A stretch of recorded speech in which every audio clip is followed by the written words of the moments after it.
The hour, a funeral for the N-word. Today at the 98th Annual Convention of the NAACP in Detroit, African-American leaders, intellectuals, and rap artists will join together for a symbolic burial of the N-word. Will it make a difference? Joining us now from Washington is Dr. Michael Eric Dyson of Georgetown University. He is the author of Know What I Mean, Reflections on Hip-Hop. Also joining us from Chicago is CNN contributor Roland Martin. He's the host of the Roland Martin Radio Show. And by the way, the segment's being simulcast right now on WVON Radio. Roland, let me start with you. Why is this taking place now? Well, because, we've had lots of discussion about it, of course, out of the Don Imus situation in terms of what words you can and cannot say. And so it's a raising of the consciousness of African Americans in terms of the use of the word, finding it offensive. You know, when I ran the Chicago Defender as executive editor, I put it on our front page saying that it's time for African Americans to make a decision. Either we say it is an acceptable word or we say it is not. But you have to make a decision because some find it offensive, while others say, hey, it's a term of endearment. I disagree. I find it offensive, and I personally stopped using it. Dr. Dyson, what are your views on the word, and is this symbolic burial a good idea?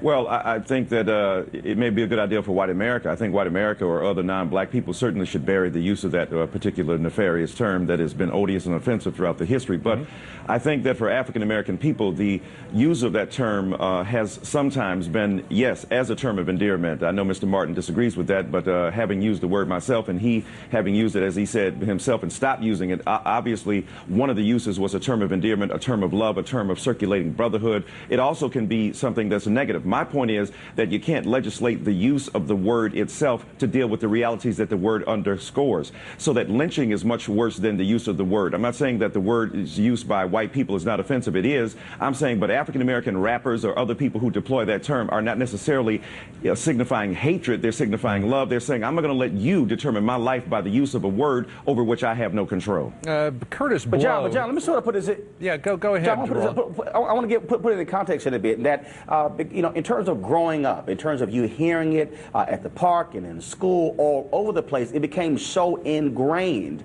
But growing up, my dad didn't call me that. My mom didn't call me that. They called me Roland. And so I reached a point where, again, it was so much a part of hearing it, it became accepted. And I reached a point where I said, wait a minute, this is not a word that I should accept. Even if somebody said, hey, that's my man, that's my boy. I rather use those phrases than frankly saying, that's my nigga. Yeah. It's just not a term of endearment. But for Roland, for you, that's absolutely fine. I'm not suggesting that that's not a prerogative you exercise, but to suggest that's a universal term that everybody has to subscribe to would be different. I think that if you feel that way, that's fine, but there are many other African-American people, which is why it shows you that the burying of the N-word will not be effective. There will be some. Martin Luther King Jr., the night he was killed, said to Andrew Young, little nigga, where you been? He used it as a term of endearment. Now, there's a difference because rap music has now made it accessible to the world because of its circulation throughout the country and indeed throughout the globe. But the point is to have, I think, a reductive and narrow and simplistic understanding of that term misses the use of it by history and suggests to us that white people exercise the control over our lives that we don't have. Don Imus cannot be the leader of black America. Let's, within our own ranks, suggest that there are differences and complexities and nuances that we should respect and acknowledge on both sides. Roland, what about this idea? Michael, Roland, let me just interject here if I can. Ahead, what about this idea of one set of rules for the white community, another for the black community? Curtis Blow, who was one of the original rap artists, said of this, quote, by reforming our minds, we will change society. By changing the way you think of yourself, you'll change the way that others think of you. So he's not in the camp of it's all right for the black community to use this. So what do you think?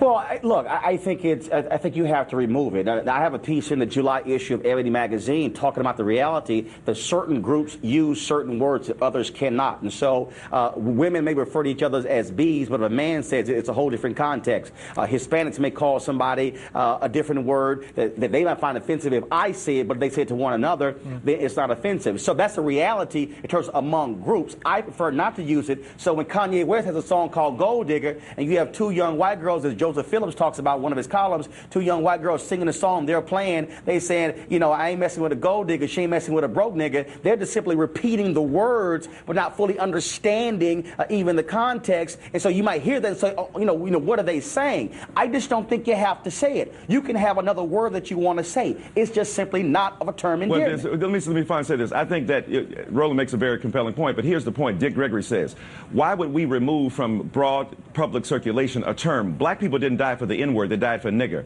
White people did not use the N-word, I'm going to kill you N-word. They said, I'm going to kill you nigger. So his point was, historically speaking, and to be linguistically accurate, you want to underscore the very term that was used to lynch black people. But beyond that, I think that what I'm suggesting simply is that I understand the sentiment of people like Brother Martin who say this is offensive, but I think we should also open our minds to say that there are ways in which that word has been used as a term not only of endearment, but love and signifying solidarity and inside discourse and language that folk outside the community can't. I think white people just get upset. They now have a word that they can't use. They invented the term. We took the meaning of that term away from them. Now they want it back. And I say to them, you use the term nefariously, odiously, and offensively. Now that we've used it as a term of endearment, you can't have in. That's the restriction of your white supremacist and racist mindset. You got to deal with that. All right. Well, hey, John, real quick, if I can, I would ask Michael, if you had someone who you call a colleague, who's a friend, who's white, and he said, hey, Mike, what's up, my nigga? Would your response be, you're cool to say that?